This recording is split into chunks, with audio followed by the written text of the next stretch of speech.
22 years later, Star Trek, the original series, finally got the finale Captain Kirk's Enterprise always deserved. When Star Trek, the original series, aired its final episode, Turnabout Intruder, on June 3, 1969, it was hardly the grand send-off a pop culture icon deserved. There was no heartfelt goodbye, no last mission for Captain Kirk's crew, and no sense that an era of television history was closing. Instead, audiences got a strange body swap plot in which Kirk's mind was switched with a bitter former lover who wanted command of the Enterprise. It ended abruptly, with no resolution to decades of shared adventures. For over 2 decades, fans were left without closure. Then, in 1991, 22 years after that abrupt finale, the Starship Enterprise, commanded by James T. Kirk, finally received the send-off it had always deserved in Star Trek VI, The Undiscovered Country. More than just another movie in the franchise, it became the spiritual finale to the TOS crew's story, offering them dignity, closure, and one last chance to boldly go. The awkward goodbye that wasn't. Looking back, it's no surprise the original series ended without a true finale.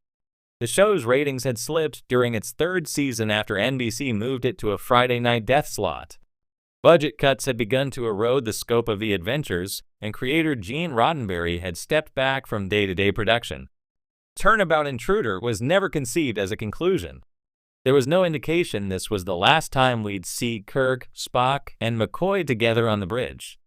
It was simply the final episode filmed, ending with Kirk casually resuming command as though he'd be back next week. Fans didn't get closure, they got cancellation. The characters we'd spent 3 years with didn't get a farewell toast or even a final warp speed ahead. Their adventures simply stopped. 22 years of waiting. The years after TOS's cancellation brought a slow but steady revival.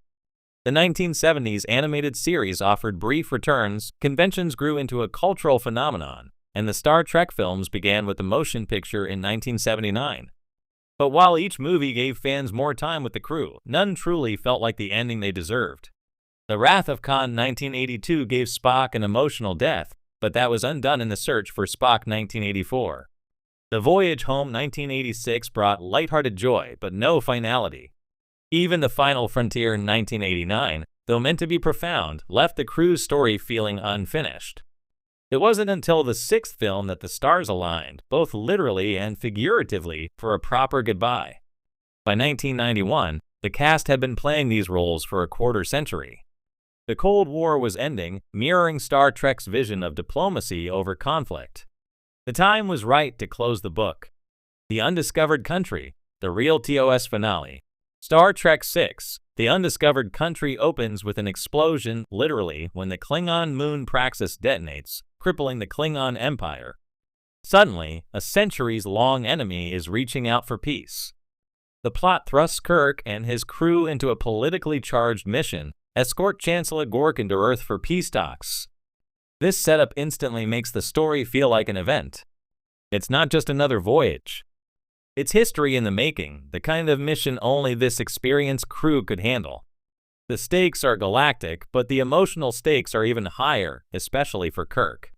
After losing his son David to Klingon treachery in the search for Spock, Kirk harbors deep prejudice against them. His journey in this film is one of confronting his own bitterness, realizing that clinging to old hatreds would dishonor everything he stood for as a Starfleet captain. It's the kind of personal, character-driven arc a finale should deliver, giving every crew member a moment. One of the Undiscovered Country's triumphs is how it balances spectacle with character. Unlike the TOS finale we never got, this film ensures each crew member has a role to play. Spock acts as a mentor to the young Vulcan Valeries, only to be betrayed by her, a twist that forces him to question his own judgment.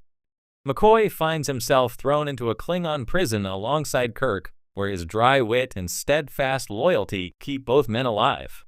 Scotty gets the engineering heroics, uncovering the hidden bird of prey that can fire while cloaked.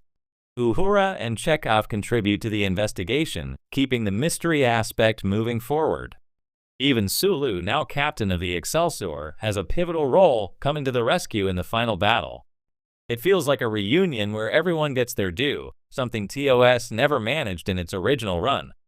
Kirk's last log entry, The true emotional power of Star Trek VI comes in its final scene.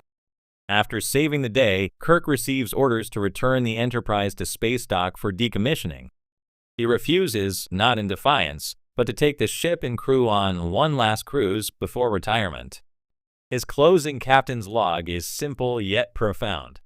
Greater than this ship and her history will shortly become the care of another crew. To them and their posterity, we commit our future. They will continue the voyages we have begun, and journey to all the undiscovered countries, boldly going where no one has gone before. That moment is the real goodbye TOS deserved. It acknowledges their legacy, passes the torch to a new generation, and brings their journey full circle. The bridge crew is together, united, and heading into the stars one last time. Why it works as a finale. There are several reasons the undiscovered country succeeds as the finale TOS always needed. 1. It's thematically resonant. The story of peace between old enemies mirrors the broader Star Trek ideal of progress and understanding. Kirk's personal journey from hatred to acceptance is a microcosm of that theme. 2. It acknowledges time passing. Unlike Turnabout Intruder, this film embraces the fact that the crew is older, wiser, and near the end of their service. The story is about legacy as much as action.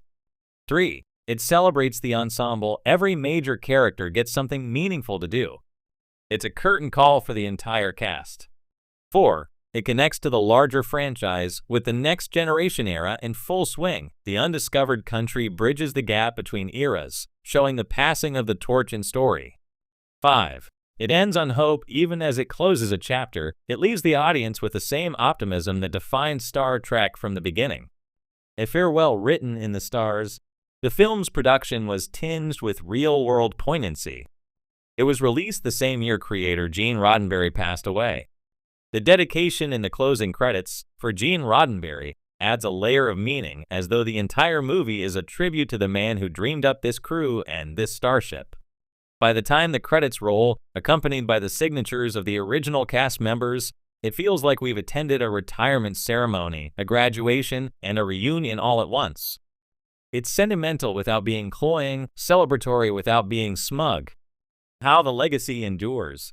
In the decades since its release, The Undiscovered Country has remained one of the most beloved Star Trek films.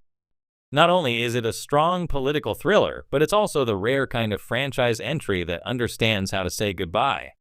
When later Star Trek series reached their finales, The Next Generation's All Good Things, Deep Space Nine's What You Leave Behind, Voyager's Endgame, they followed the example The Undiscovered Country set, wrapping up storylines, honoring characters, and ending on a note of hope. Even modern Star Trek projects like Strange New Worlds owe part of their DNA to this film's approach to character-driven storytelling within a big-picture framework. More than just nostalgia. What's Strick?